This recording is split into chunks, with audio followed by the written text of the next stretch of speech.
What's up, YouTube? This is Corey from the OverLook, and we go over the books that you may have overlooked. Today, we are continuing our Avengers No Surrender story with part 5.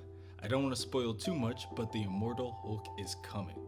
Other than that, we are going to continue with a couple of different series. On the days that we have Lock and Key, I'm thinking about alternating into Swamp Thing as well. At least I'm going to put one Swamp Thing video out this week to see how that does. We are just going to jump back on schedule, so if anybody was wondering about any shortage of videos, well, we're going to fix that starting today. So until then, I hope everybody's having a great rest of the day. Hope everybody's having a great night.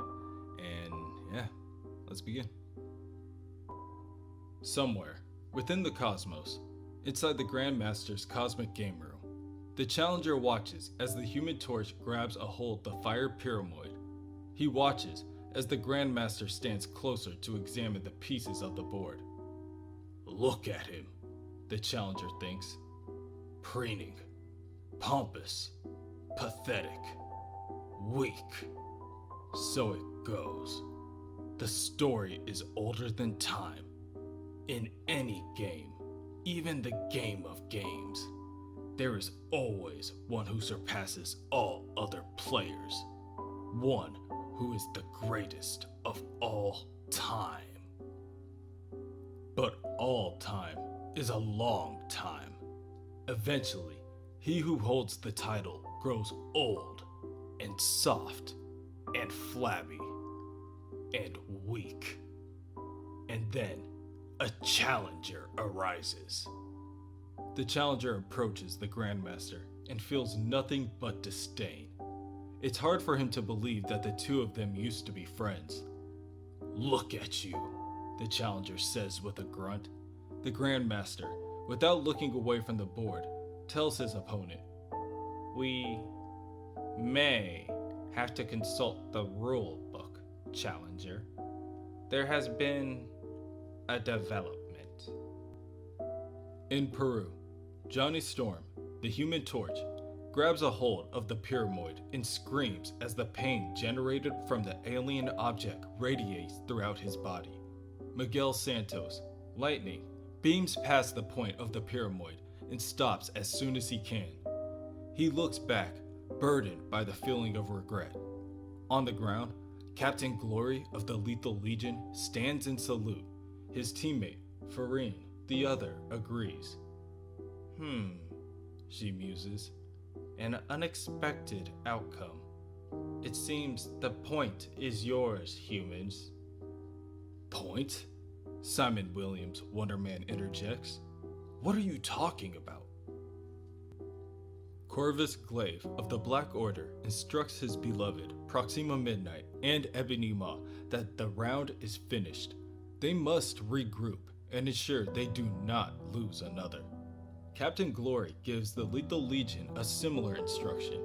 As they turn to leave, Captain Glory swears that they will not underestimate the Earthers again. Sam Wilson, Falcon, tries to rally his group as well. With the other factions already gone, the Avengers must stay and make sure the people there in Peru are safe. Falcon will reach out and search for others and innocent bystanders, and Wonder Man will do what he can to contain the lava flow. General Maverick, the new Red Hulk, and Lightning land on the ground under the location of the once floating pyramid. Maverick sees the expression on Lightning's face and tries to tell him that no one could have seen this coming. Lightning turns his back on the Hulk and tells him, the Black Order sacrificed one of theirs in Rome the exact same way. I came here to warn everyone, but I wasn't fast enough. Falcon lands and requests that the Red Hulk back up Wonder Man and attempts to back up Red Hulk's sentiment. But Lightning just asks Falcon, Johnny and Rogue were close, weren't they? I need to head back to Rome. Let her know. Falcon tries to stop Lightning from leaving, but Lightning begins to sprint forward, body already transforming into pure electricity, and lifts off in the air. I wasn't asking permission. Within the Midtown Manhattan Lenox Hill Hospital, Hank McCoy, Beast, and Nadia Pym, the all-new Wasp, feverishly continue to monitor the unconscious Jarvis. Nadia, expectedly, is not doing well at the sight. The Beast sees her, holding onto Jarvis's hand, and interrupts. Wasp? Nadia, honey, for Jarvis's sake, as awful as this sounds, we need to deal with the science of the situation right now, not the sentiment. Here are the bioscans I was referring to earlier. There are abnormalities that I can't explain. Nadia grabs a hold of the scans and examines them briefly before explaining that all of this is happening because Jarvis has been with the Avengers since the beginning. Jarvis has always been there to make sure they were cared for. He has always been within close contact to make sure that they were nourished and bandaged up, to be their support system at all times. So, Nadia's theory is that Jarvis has been exposed to a number of toxins and radiations over the years. Perhaps something got carried back to the mansion. Even in imperceptible doses, Jarvis couldn't have helped being exposed to it here and there. Perhaps what they are detecting are destructive elements that have accumulated and combined over time. Avengers fever, Beast mumbles, turning back to hug Wasp. Avengers fever, Dr. McCoy. And what happens if his fever doesn't break? In Rome, the small group of remaining Avengers lick their wounds. Rogue, Thor, and Hercules clear out rubble and debris in the surrounding area. Thor checks in with Rogue. Unfortunately, their teammates Quicksilver and Cannonball were both brought low by their foes. Yup, Rogue snaps. Sam didn't listen to me, and Pietro didn't listen to anybody. So they got shellacked. The whole planet is in jeopardy, and we don't know why. What I do know is we need to stop playing defense against these creeps. Agreed, Thor states. These villains must be stopped. Let us gather our allies and what, Thor? Have another board meeting? Put it to a vote? Roberto, Falcon, and me are trying to lead the team and save the world, but it ain't working. This is why I don't fit in with the rest of you Avengers. I'm not a politician or a tactician. I don't know how to be a good soldier. I go with my gut, and my gut says that we need to kick these galactic... At that moment, Rogue is interrupted by a massive bolt of lightning that strikes the ground. From the cloud of smoke, Miguel emerges. Rogue, it's my fault. I tried, but he grabbed it before I could. Who? Rogue asks. The torch, Miguel says. He's gone. Back within the Grandmaster's cosmic game room, the Black Dwarf and the Human Torch hover, crystallized in stasis. The Challenger looks at the two pieces that were removed from the board and begins to chuckle. It's almost funny. You had an opportunity to even the score, and instead, one of the obstacles took the Pyramid. You say you're the Grandmaster, but the game board itself is a better player than you are. Grandmaster replies, Had I wanted an easy game, old friend, I would have picked an easy terrain. Instead, I chose the one planet that stymied we elders of the universe more often than we care to say. Earth, the Avengers world. The world that tames the Phoenix, that bested Mad Thanos, that altered mighty Galactus's very nature. This is the ultimate contest for the ultimate stakes. It requires the ultimate playing field. And, well, you call yourself the Challenger now. Don't tell me you're afraid of the challenge. The challenger growls before stomping towards the Grandmaster. Yes, old friend. I am the challenger now. The anger painted across his face becomes easy for the Grandmaster to notice, and he recoils at the challenger's approach. My apologies. I see I may have crossed I am the challenger, the challenger continues, because you stole my name. The challenger grabs the Grandmaster by the throat and lifts him into the air. The Grandmaster squirms as his feet hang above the floor.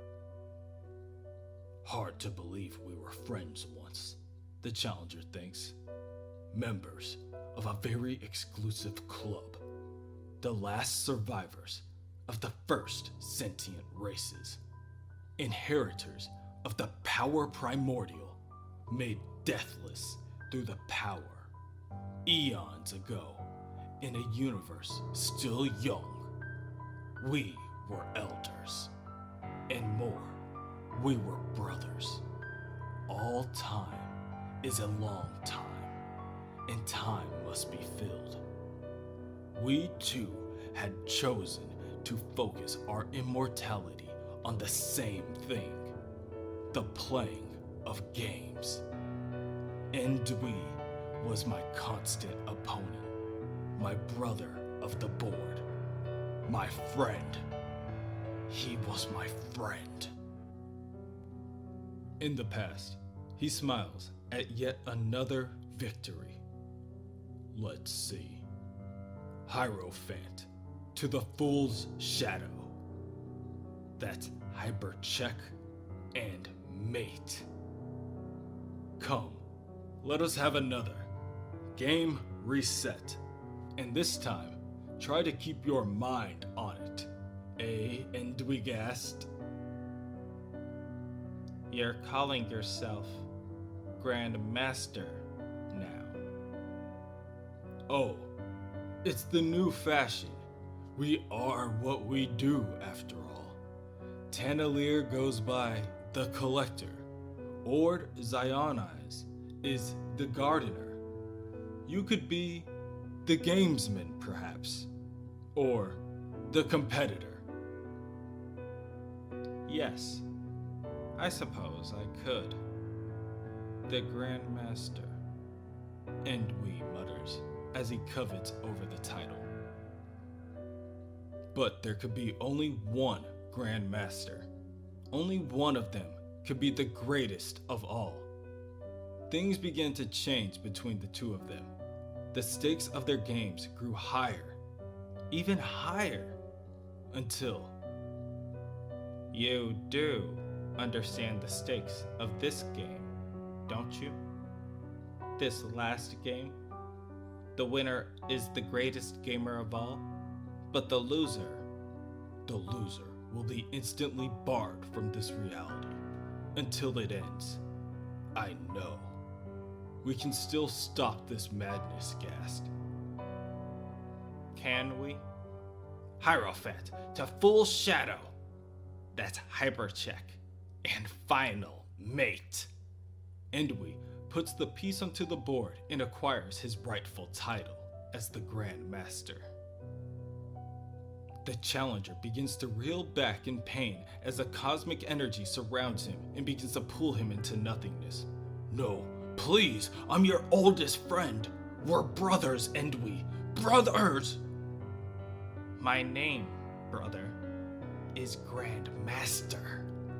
And then the challenger is gone, removed from existence, exiled to the far shore beyond all life and death, at the edge of the mystery, where there is no time, no space, no self, where all you are is not, where each picosecond lasts forever and ever, without end. There, he waited, in the dark, in the cold, alone and friendless. He waited for everything to die. And one day, everything did, and he began his journey back. In the present day, the Challenger continues to hold the Grandmaster in the air. It took a long time to get here, brother. From the night beyond night, a long time to challenge you to the rematch.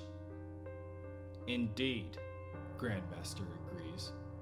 This is a new contest, but the stakes are the same as before, as are the penalties for cheating. I think twisting my head off would count as cheating, don't you? Come now, Challenger. This rage, it serves no purpose. The Challenger growls again and throws the Grandmaster to the ground. All right, and we gassed. The head stays on, but only because I'm winning. The Grandmaster attempts to stand back on his feet. For now, it's time for our next moves. In this round, first pick is yours. Then I choose air. The Challenger reaches out and grabs a bright yellow pyramid. The electric air. The thunder without mercy. And I leave you the water that runs in your blood. Not water, Challenger. Ice. Ice that will bury you. Your black dwarf is off the board in keeping score, remember? You started a player short, and now you have 5 players only.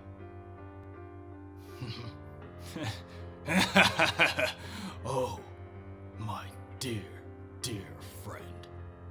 You've grown old. I was never a player short. I kept one in reserve. A very special ace in the hole, who understands the purpose of rage. Elsewhere, within the ruins at the base of a mountain in Arizona, green sparks illuminate the darkness as Bruce Banner awakens from his death. Help, he calls out. Help me.